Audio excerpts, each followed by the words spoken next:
Muy bien, vamos a leer allí todavía en Primero de Crónicas 12.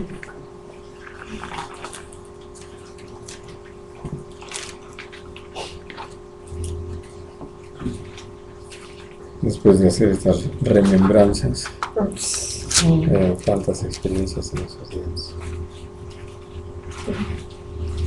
Era casi forzoso.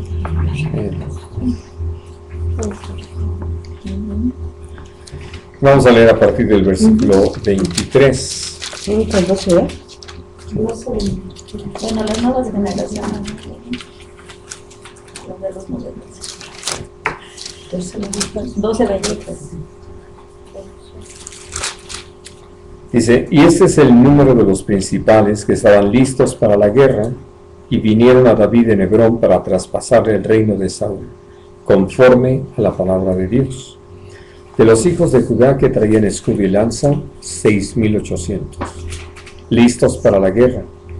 De los hijos de Simeón, 7,100 hombres, valientes y esforzados para la guerra. De los hijos de Leví, 4,600. Asimismo, Joiada, príncipe de los del linaje de Aarón, y con él 3,700. Y Sadoc, joven valiente y esforzado, con 22 de los principales de la casa de su padre. De los hijos de Benjamín, hermanos de Saúl, 3,000, porque hasta entonces muchos de ellos se mantenían fieles a la casa de Saúl. De los hijos de Efraín, 20,800, muy valientes, varones ilustres en las casas de sus padres. De la media tribu de Manasés, 18,000, los cuales fueron tomados por lista para venir a poner a David por rey. De los hijos de Isaacar, 200 principales, entendidos en los tiempos y que sabían lo que Israel debía hacer, cuyo dicho seguían todos sus hermanos. De Zabulón, 50,000, que salían a campaña prontos para la guerra, con toda clase de armas de guerra, dispuestos a pelear sin doblez de corazón. De Neftalí, 1,000 capitanes, y con ellos 37,000 con escudo y lanza. De los de Dan, dispuestos a pelear, 28,600. De Aser, dispuestos para la guerra y preparados para pelear, 40,000. Y del otro lado del Jordán, de los Rubenitas y Gaditas y de la media tribu de Manasés, 120,000, con toda clase de armas de guerra. Todos estos hombres de guerra, dispuestos para guerrear, vinieron con corazón perfecto a Hebrón para poner a David por rey sobre todo Israel. Asimismo, todos los demás de Israel estaban de un mismo ánimo para poner a David por rey. Y estuvieron allí con David 3 días comiendo y bebiendo, porque sus hermanos habían preparado para ellos. También los que les eran vecinos, hasta Isaacar y Zabulón y Neftalí, trajeron víveres en asnos, camellos, mulos y bueyes, provisión de harina, tortas de higos, pasas, vino y aceite, y bueyes y ovejas en abundancia, porque en Israel había alegría. Hablando de este cambio de situación tan grande en la vida y en la experiencia de David, de cómo pues, lo que había llegado a ser su pequeño ejército, el máximo habían sido 600 hombres de guerra, como ya tuvimos la oportunidad de verlo en los jueves anteriores. Y sobre todo, hablando de que él seguía como alguien prófugo del rey, un hombre que había quedado señalado como un proscrito de la ley, pero que la gente en general podía tener un testimonio acerca de que David no había cometido ninguna falta, sino que era como en el tiempo más reciente hablamos acerca de los presos políticos, de gente que para quien está en el poder les hace sombra, les incomoda su pensamiento o su influencia sobre el pueblo y pues prefieren ponerlo a buen recaudo, ¿no? Y una vez que Dios cumple su propósito en el trato con Saúl y con sus hijos que mueren allí en el monte Gilboa frente a los filisteos, se da esta situación, es decir, viene el momento en que el pueblo, la nación entera, entiende o tiene el testimonio de David como rey. En este relato no hay toda esa explicación, porque esto no es inmediato. Realmente pasan 7 años antes de que se dé esto, desde que muere Saúl, queda como rey de Judá David, que son los que lo reconocen, y después de 7 años prácticamente es que ya lo reconoce todo Israel. Esto que acabamos de leer es de toda la gente que viene para reconocer. Y les decía, un cambio enorme, porque de 600 hombres bajo su responsabilidad, de repente ya tiene bajo de su mando a 340,822 personas. Y entonces, pues hablando de que ya hay que administrar de una manera más amplia y todo. 340,000. 822. Sí. O sea, una pequeña. Sí, claro. Los 822 eran ya más que 600. Y los 340,000 venían de añadidura. Sí. Pero a lo que voy, y que creo que es una de las cosas más importantes, es esta. Uno podría impresionarse por el asunto de tener que gobernar ante tal cantidad de guerreros, o sea, de gente que vino para pelear, para luchar, para estar en el ejército, independientemente de todos los demás que fueran población, y como lo dice hablando de una de las casas o de una de las tribus, que habían tomado por lista los que asistían, o casos como el de Sadoc, que nada más asiste con 20 personas, no, el collado, es decir, que va con 20 personas que van a acompañar a David, pero todos dispuestos a guerrear, todos dispuestos a pelear, y valientes, gente dispuesta. No iban nada más a pasar lista y retirarse, sino iban para poner a David como rey. ¿A qué se podían enfrentar? Pues algo que queda aquí registrado: había quienes todavía estaban en la actitud de apoyar a la casa de Saúl para que un descendiente de Saúl ocupara el trono. Pero realmente, si uno piensa, es arrollador, porque todas las demás tribus estaban apoyando, y algunos inclusive de la tribu de Benjamín, 3,000 que vinieron de ahí. Entonces, lo que uno puede aprender, les decía, es que si uno ha aprendido a manejar o administrar bien las cosas, como lo dice el Señor, el que es fiel en lo poco, Dios, al ponernos sobre más, no es que necesitamos aprender otra cosa diferente en esencia, sino que solamente se tiene que ampliar ese servicio. Es decir, los principios van a ser exactamente los mismos. Y creo que esto es importante entenderlo. Un poquito que oíamos ahorita la historia de Soriano.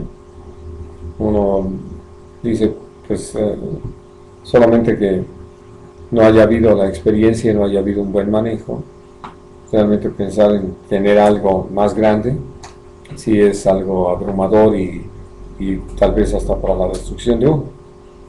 Pero cuando alguien ha sido fiel y ha aprendido a administrar lo que tiene, no importa si viene mucho más, porque tiene los principios sobre los cuales puede hacer una buena administración.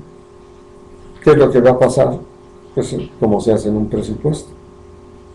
Si dediqué determinada cantidad para que se realizaran determinadas obras, y esto va a traer como consecuencia que no se haga mucha obra porque no hay mucho presupuesto, en el momento en que hay más dinero, entonces puedo dedicar más cantidad a este rubro y que se haga una mayor obra, pero que esencialmente no es más que eso.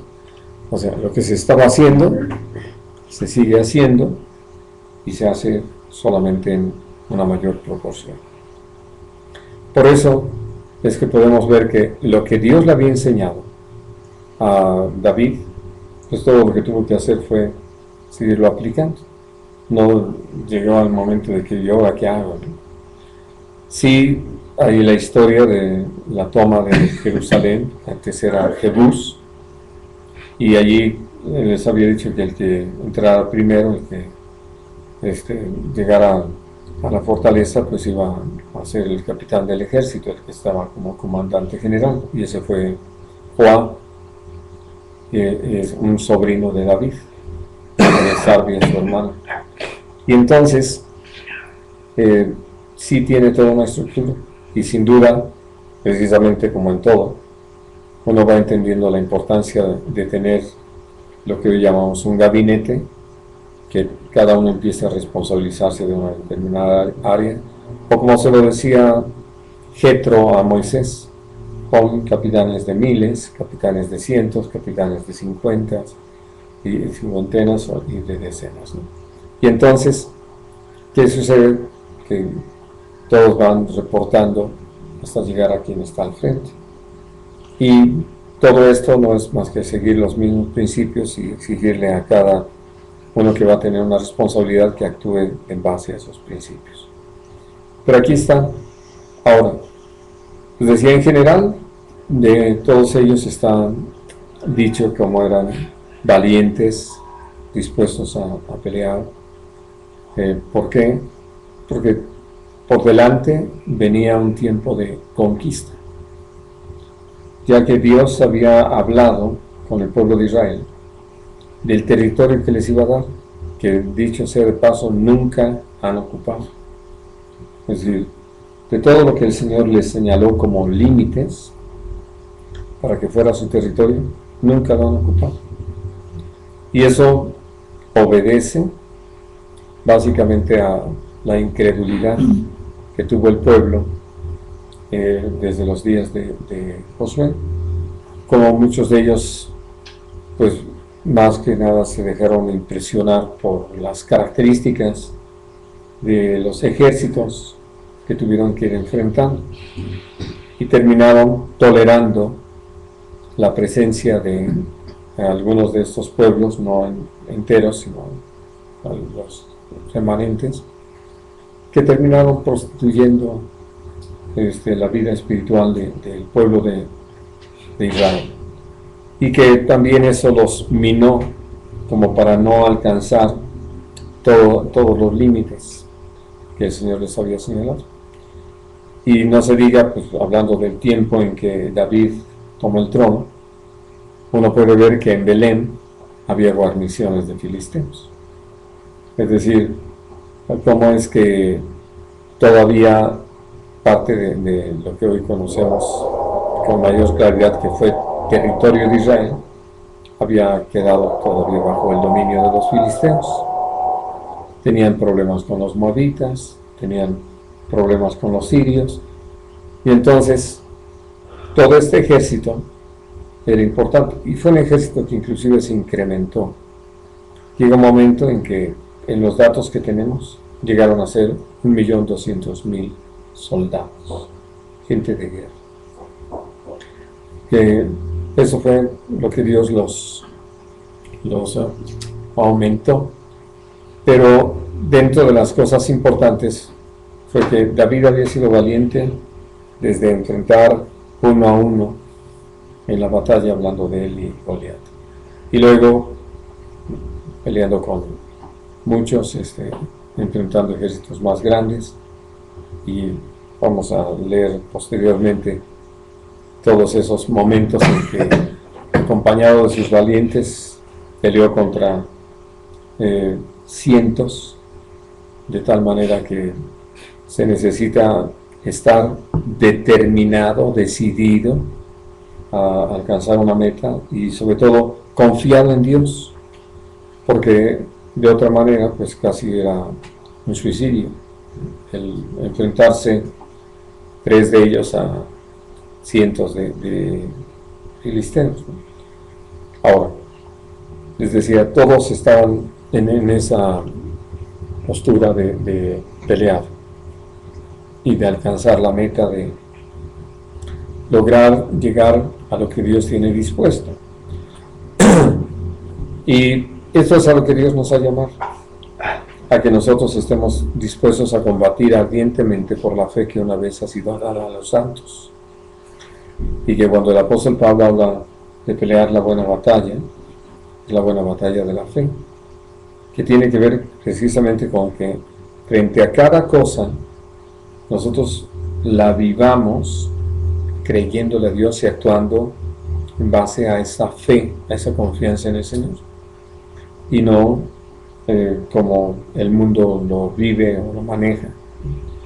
Por eso es que al pensar en todas las cosas que se están dando, en primer lugar reconocemos que Dios está tratando con nuestra nación y muy fuertemente para llevarnos a reconocer que necesitamos a Dios en nuestra vida y en la vida de cada persona y en cada lugar y en cada situación. Esto evidentemente no es la percepción de la gente en general. Ayer, mirando las noticias en el canal 13, de repente, puedo decirle a mí, yo no lo había visto, me sorprendió que le dan un espacio a un sacerdote, Cipriano Sánchez, ¿no? Y él empezó a hablar acerca de pues, lo importante de ser solidarios y de apoyar y todo esto. Y habló de ahora que la naturaleza nos golpea de esta manera y así.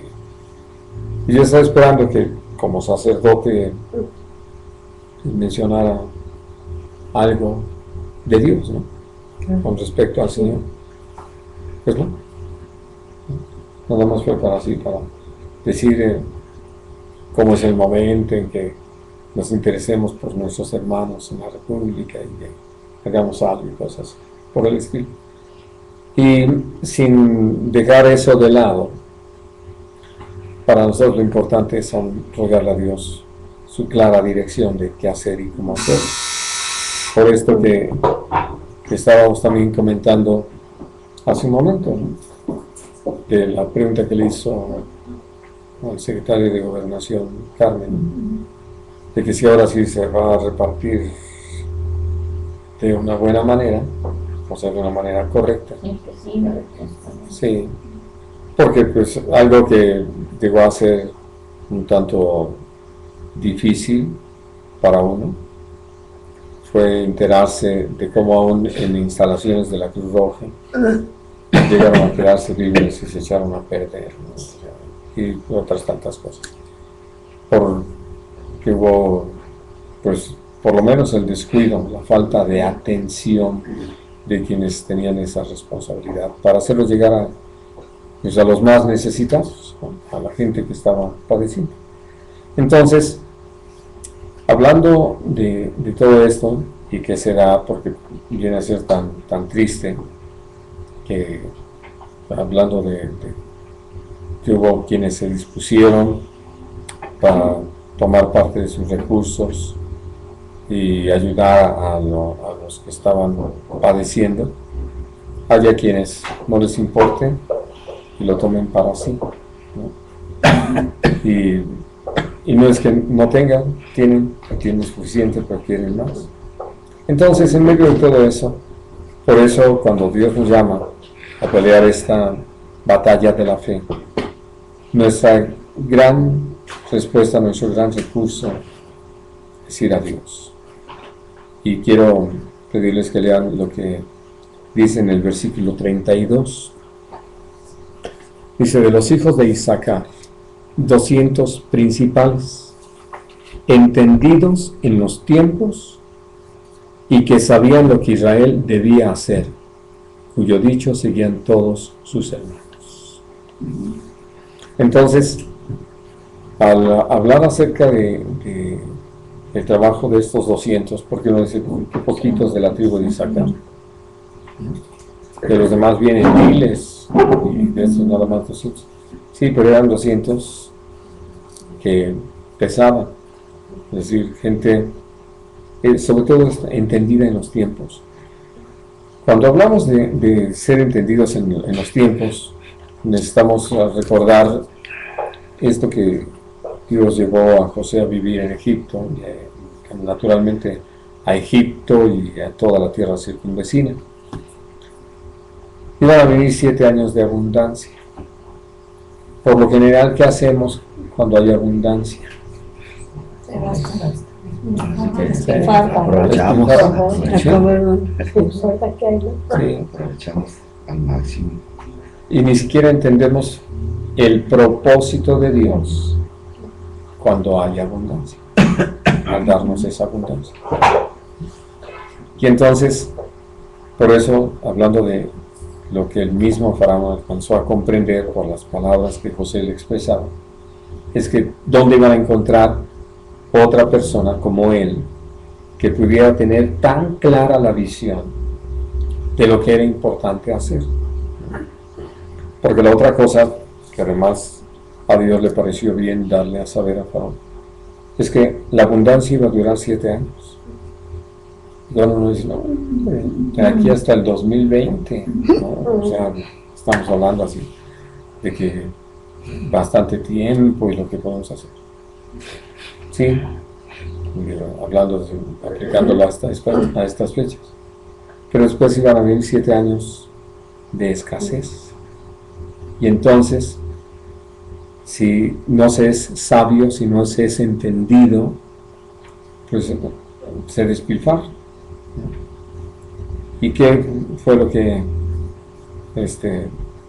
hizo el Faraón? Poner a José para que lo que le había dado como un consejo de quintar la tierra y de guardar toda esa abundancia, pues solo fue lo que sirvió, no solo para que Egipto pudiera subsistir frente a la hambruna, sino aún los pueblos alrededor, entre ellos naturalmente la familia de Jacob, el principio del pueblo de Israel. Y entonces, al hablar acerca de la importancia de gente así, y que uno diría, pues, dentro de esos 340,000, 200, sí, muy importantes, porque al estar entendidos del tiempo que se vive, ustedes saben que es parte de la historia, que lo que derrotó a Napoleón y lo que derrotó a los nazis en el territorio ruso fue el invierno. Es decir, ya los nazis ya es lo peor, porque estaba la historia anterior con Napoleón,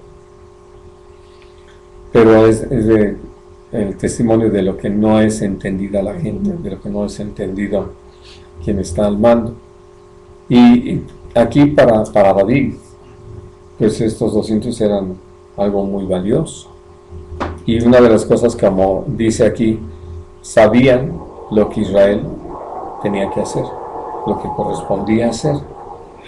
Entonces, esto que estaba comentando, como ya aprovechando todas las experiencias anteriores aquí en nuestro país, ¿por qué esperar a que sucedan las cosas cuando hay mucho que se puede prever? Porque ya tenemos toda una historia. Pero vamos, con aquello que viva la vida, pues ahorita tenemos, ¿para qué nos preocupamos, no? Ya cuando tengamos el problema vemos. Sí, ahí sobre la marcha. Y pues lógico, lo único que hemos estado sufriendo es todo ese padecimiento. Por eso es muy interesante aún la preparación que nuestro Señor Jesucristo le dio a los apóstoles y naturalmente a los discípulos. Hubo enseñanza para todos los discípulos, pero principalmente para los apóstoles, para que fueran gente entendida de lo que la iglesia tenía que hacer y entendidos en los tiempos.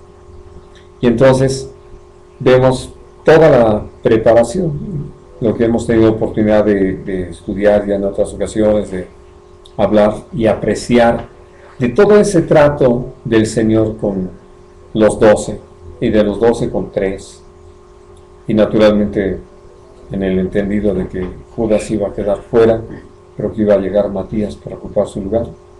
Y entonces, ¿cómo viene a ser tan importante el asunto, en primer lugar, del liderazgo? Porque todos ellos reconocían a David como alguien que Dios había puesto. Tenían ese testimonio, lo reconocían. Y entonces eso los llevaba a estar dispuestos a someterse a su mandato, a su dirección. Pero a su vez, David, nos queda muy claro en la palabra, tenemos varios testimonios ahí, de cómo él supo atender al consejo de Dios a través de los profetas, y tenía sus consejeros, Ahitofel y Usai, principalmente, dos personas que era evidente que tenían una visión muy amplia, muy clara, muy precisa de las cosas que se tienen que hacer. Ha sido algo muy especial el poder encontrarse con gente entendida de lo que está haciendo. No solamente que sabe hacer lo que hace, sino que también entiende de qué se trata, es decir, cuál es la trascendencia, cuál es el valor. Porque podemos decir, hay gente que sabe confeccionar algo y lo sabe hacer bien, pero no entiende cuál puede ser la trascendencia de hacerlo bien. Solamente lo hace bien porque sabe hacerlo bien, y no alcanza a ver todo lo que esto puede traer como consecuencia, es decir, hasta dónde pueden llegar las cosas. Y entonces, por eso viene a ser tan importante que ya David, teniendo la responsabilidad de comandar a todo este ejército, pues él hubiera cometido una falta muy grave si se hubiera ensoberbecido, pensando que era por él y que no era Dios. Y entonces, como él se mantuvo así, reconociendo al Señor, humillado, él pudo reconocer la ayuda que Dios le estaba mandando. Y esto viene a ser así sumamente necesario. Cuando nosotros lo vemos en la iglesia, en razón de cómo los apóstoles empiezan a atender pues a los miles que se convierten, y que la iglesia empieza a crecer ya como iglesia, es decir, hablando del grupo de discípulos, de gente que estaba siguiendo y que estaban comprometidos, y que, como tenemos el testimonio en el libro de Hechos de los Apóstoles, estaban dispuestos para el Señor. Es decir, si uno piensa en lo que acabamos de ver allí, pues podemos ver allí en Hechos gente valiente, dispuestos a vivir lo que Dios tenía preparado. ¿Por qué? Porque el hecho de que aún se hubieran desprendido de sus bienes para apoyar a los necesitados, para que otros pudieran ser bendecidos, no habla más que de gente valiente. Y una de las cosas que también uno necesita tener presente es cuántos de ellos habían venido de lugares lejanos para la celebración del Pentecostés, y que una vez que el Señor los alcanzó, ellos se quedaron en Jerusalén. Y que todo esto pues habla de decisiones muy trascendentales. Y entonces, en medio de ese valor, se necesitaba un buen liderazgo. Y ahí estaban los apóstoles. Que no llegó el momento que dijeron, ¿y ahora qué hacemos? ¿Qué hacemos con tanta gente? Estábamos acostumbrados a que Jesús los atendiera, o nos tratábamos entre nosotros y discutíamos entre nosotros, pero ahora están todos estos esperando una enseñanza. Estaban preparados. Jesús los preparó para eso. Y entonces, una de las cosas hermosas fue el que ellos se reconocían entre sí como los que Dios había llamado y no pelearon entre sí como lo habían hecho antes, porque ya había venido el trato de Dios sobre ellos, y entonces formaban un solo bloque y estaban trabajando y enseñando a los miles a caminar con Dios, a vivir la vida. Por eso perseveraban en la doctrina de los apóstoles.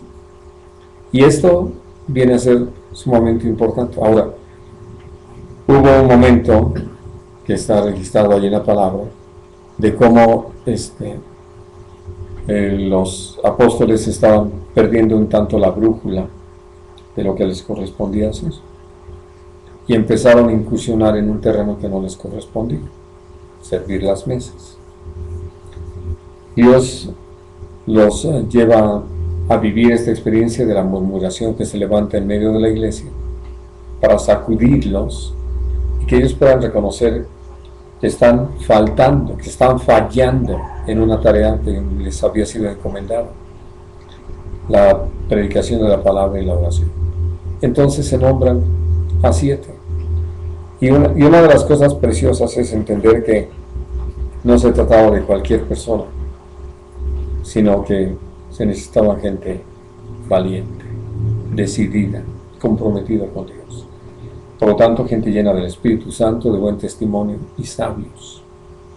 Y llegan los 7 diáconos, empiezan a trabajar, y uno sabe principalmente de 2.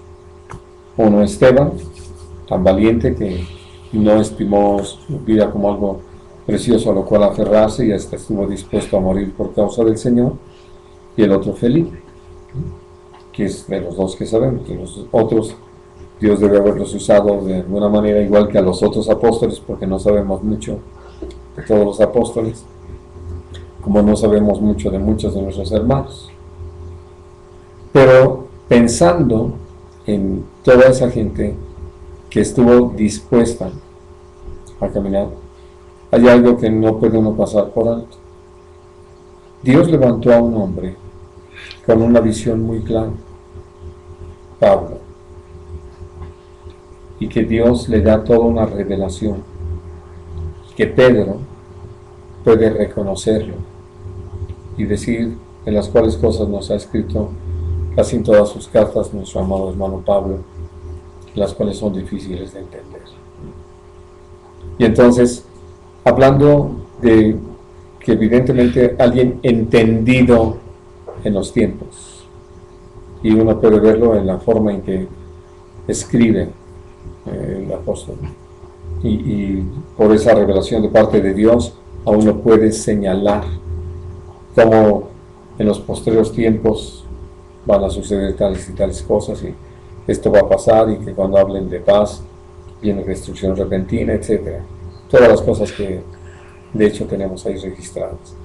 Y viendo la importancia que tiene esto, pues lo vemos sobre todo en la iglesia hoy en día, de cómo hay pocos que les interesa realmente preparar a la iglesia para el encuentro con el Señor. Tal parece que les están preparando para el mundo, no para encontrarse con nuestro Señor Jesucristo.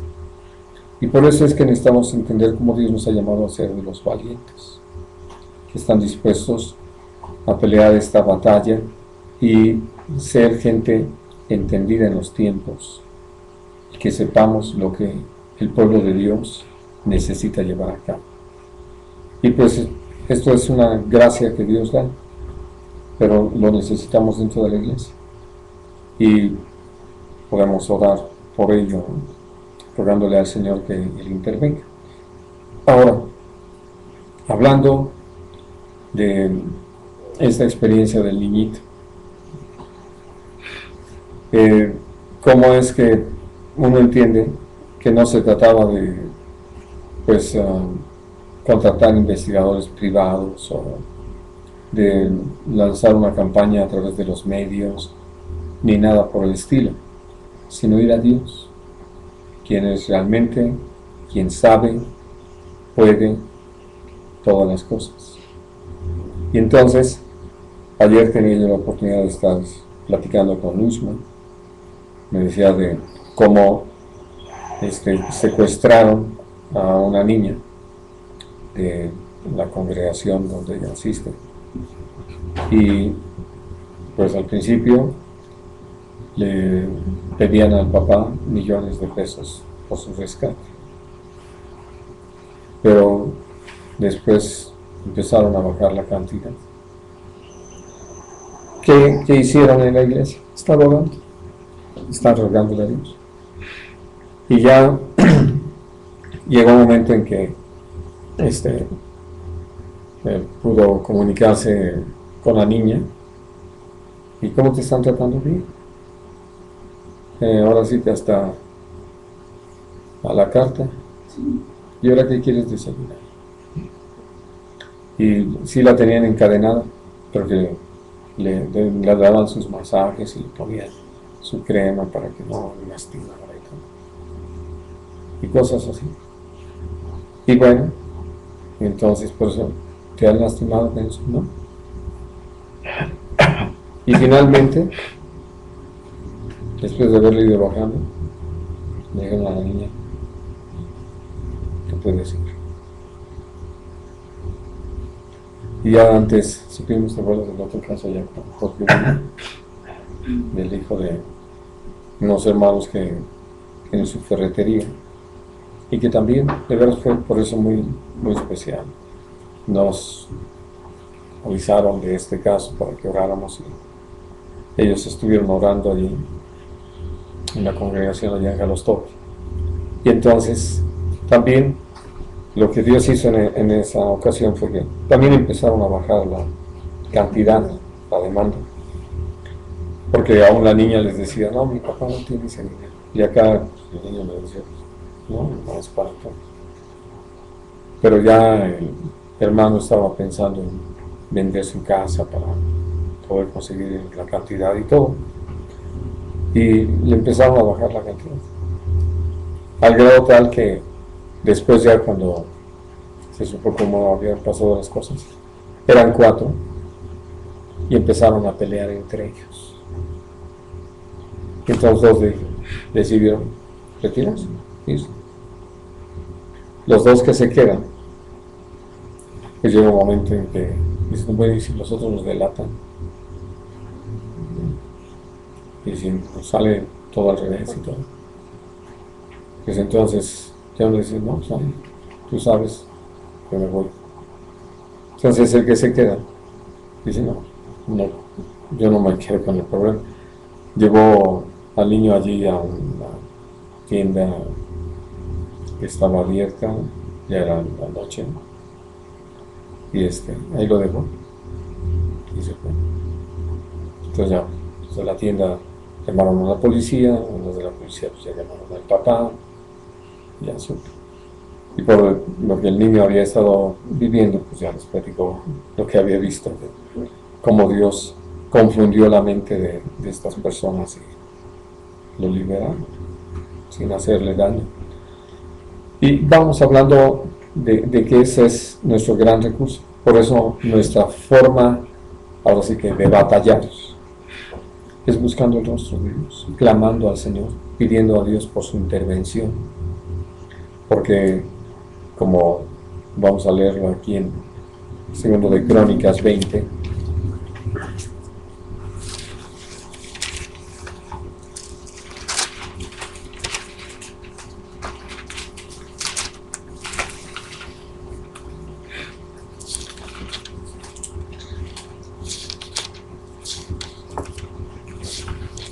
dice a partir del versículo 1: Pasadas estas cosas, aconteció que los hijos de Moab y de Amón, y con ellos otros de los amonitas, vinieron contra Josafat a la guerra, y acudieron algunos y dieron aviso a Josafat, diciendo: Contra ti viene una gran multitud del otro lado del mar, y de Siria, y aquí están en Hasezón Tamar, que es en Gadí. Entonces él tuvo temor, y Josafat humilló su rostro para consultar a Dios, e hizo pregonar ayuno a todo Judá. Y se reunieron los de Judá para pedir socorro a Dios, y también de todas las ciudades de Judá vinieron a pedir ayuda al Señor. Ahora, esto para mí es el punto clave, ¿no? Lo básicamente necesario. ¿Qué hace Josafat? Dice, él tuvo temor. Él hubiera podido hacer como lo describe el libro de Isaías, que lo llegaron a hacer algunos, ir a pedir ayuda a Egipto para que los egipcios lo apoyaran. O como hay otro caso donde van y contratan a algunos mercenarios para que los apoyen, o le ofrecen a quien está apoyando a este ejército una mayor cantidad que lo que antes les hubieran ofrecido. Es decir, soluciones muy horizontales. Pero lo que hace Josafat es humillar su rostro delante del Señor para consultar a Dios.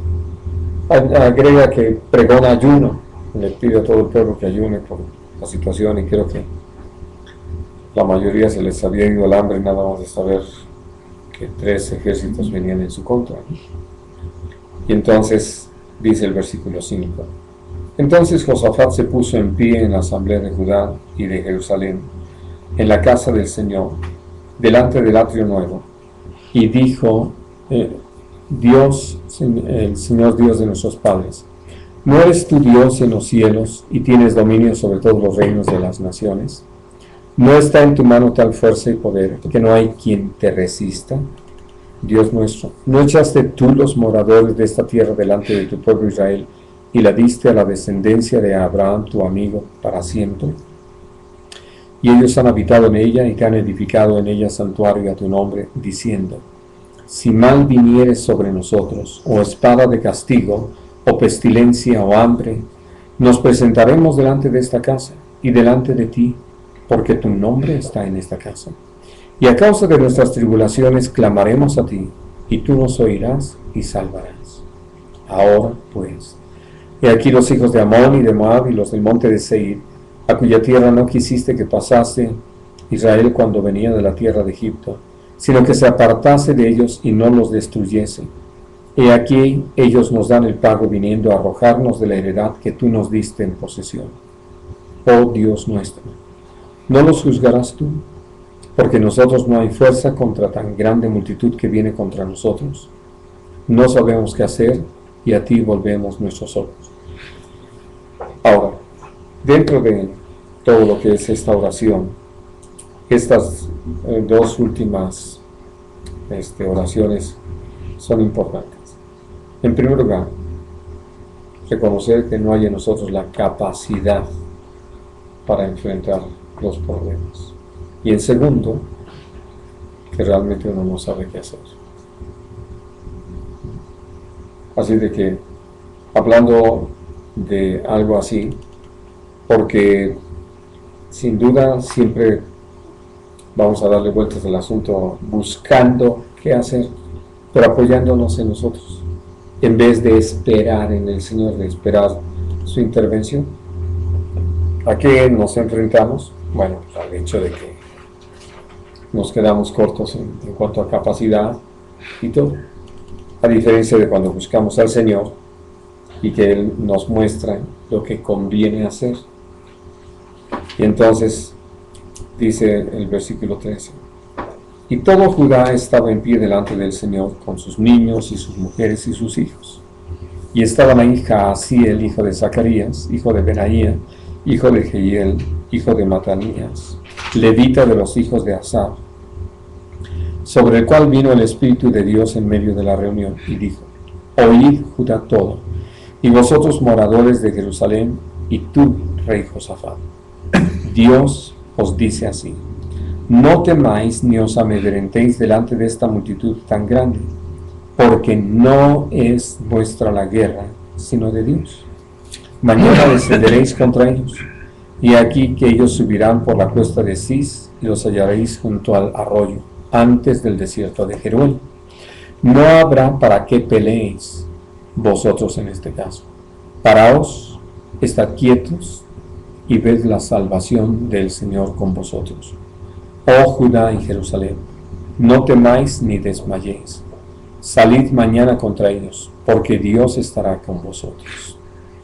Ahora, creo que es muy interesante ver esta palabra que Dios nos da, pero que viene como un resultado de buscar al Señor, de reconocer nuestra condición y de ninguna manera apoyarnos en nosotros mismos, sino ir al Señor.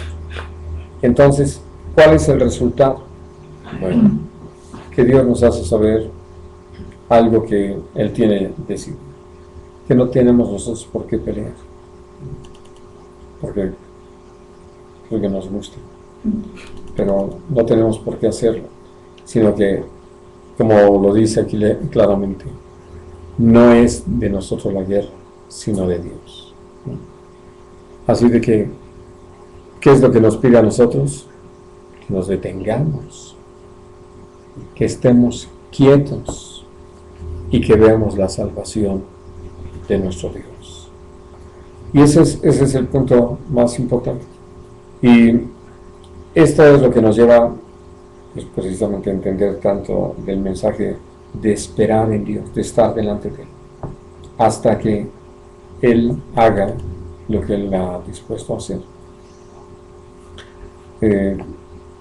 Anoche que estábamos allí con Erendira y Roberto y la hermana Lidia, decía, tú fuiste la que dijiste, ¿no? Que ahora las personas por las que hemos estado orando tienen rostro. Porque pues oíamos que nos pedía que oráramos por Tania, por Ascari, por Luis y etcétera, por Raquel, la tía, en fin. Bueno, ayer tuvimos la oportunidad de conocer a un buen número, o sea, la hermana Lidia es una de 20. Entonces conocimos a la hermana mayor y algunas otras, dos, ¿verdad? No, de sus hermanos. Sí. Y de sus hermanos también. Entonces, y pues ya con los hijos y los hijos de los hijos, entonces, bueno, cuando salimos, había bastantes salas ocupadas, ¿no? Sí, muchísima gente. Mucha gente. Pero sobre San Fernando era una fila larguísima para poder entrar. Y pues evidentemente no iban a poder entrar, porque la mayoría estaban ahí que habían ido para acompañar a los deudos más principales. Pero hablando de estancias, de por sí cuando llegamos había, pues, vamos a decir un buen número, pero ya conforme pasaron, vamos a decir, las horas de trabajo, no empezó a llegar gente y a saludar y nos presentaron a unos y nos presentaron a otros y demás. Pero sobre todo, pues el ruego ha sido por la salvación de la gente. Y por eso decía que ahora ya esas personas por las que estamos orando ya tienen rostro, ya sabemos cómo son, ¿no? Y que pues viendo precisamente cómo son, uno entiende que no se necesitan oraciones livianas, para decirlo de alguna manera.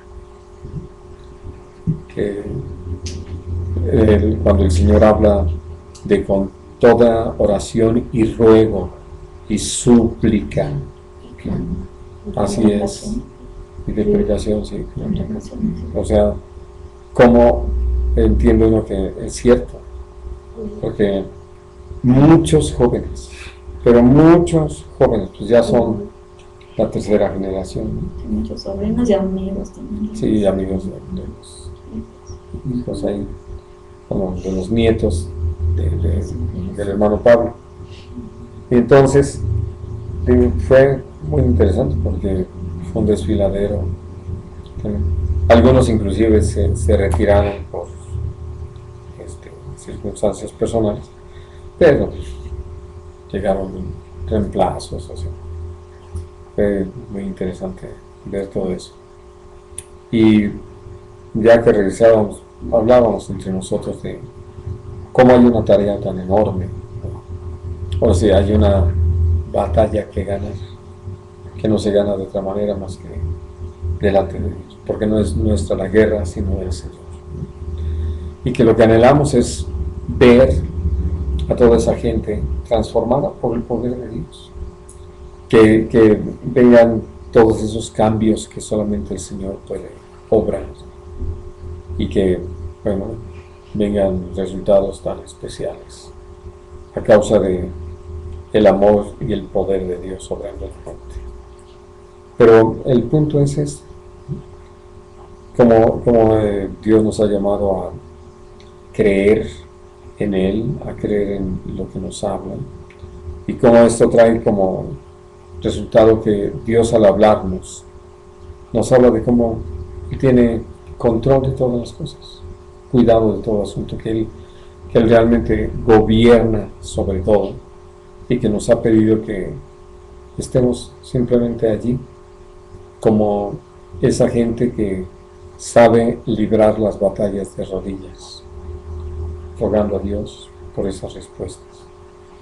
Y entonces, por eso cuando vemos toda esta historia de los valientes de David, que todavía no hablamos del grupo más cercano, en sí lo que uno ve es en qué se traducen las cosas. Dentro de las historias que uno ha tenido la oportunidad de saber de gente de Dios, pues está la de los misioneros, de gente que creyéndole a Dios, conforme Dios les habló, les dio testimonio de ir a algún lugar a compartir la palabra, lo hicieron, tuvieron esa determinación, y como resultado de esa determinación de buscar a Dios, Dios abrió puertas delante de ellos y empezaron a compartir la palabra, pues, en lugares tan ajenos a ellos, porque ahora sí que en términos generales todos tuvieron que dejar su tierra y su parentela e irse al lugar que Dios tenía dispuesto para ellos, y ver que se llegaron a enfrentar a casos pues tan fuertes, tan demandantes, que les exigió y les demandó ser valientes.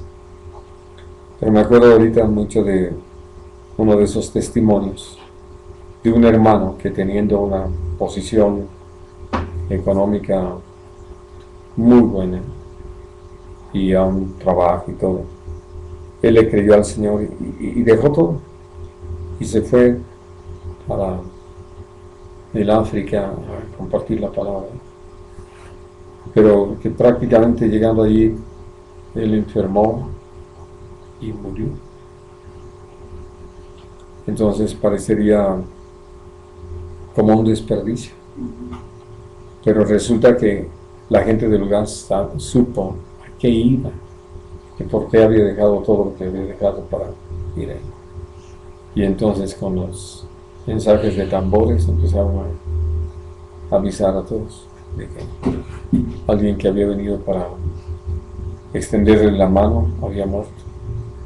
Y entonces vino una gran cantidad de personas para estar allí en su funeral, y quienes naturalmente estaban oficiando ahí, pues Dios los usó para predicar la palabra, y ahora sí que con su muerte Dios la usó de este hermano para que muchos conocieran a Cristo. Así que no fue estéril, tuvo un propósito de vida eterna, pero él necesitó ser uno de esos valientes, de dejar todas las cosas que le daban seguridad para ir a donde Dios quería. Muy bien, pues vamos a dejar aquí nuestro estudio el día de hoy, y confío que todo esto nos provoque muy fuertemente para estar abiertos y atentos a la voz del Señor. ¿Alguna cosa más que quieran comentar, sí, hermano. Bueno, yo quiero pedir una oración por la señora Mara. La ¿Vale? señora Mara Amara. es la que hace las empanadas. Ah, ya. Sí. Entonces estuve platicando y yo le pregunté si tenía Biblia y me dijo que no. Entonces dije, yo le voy a ver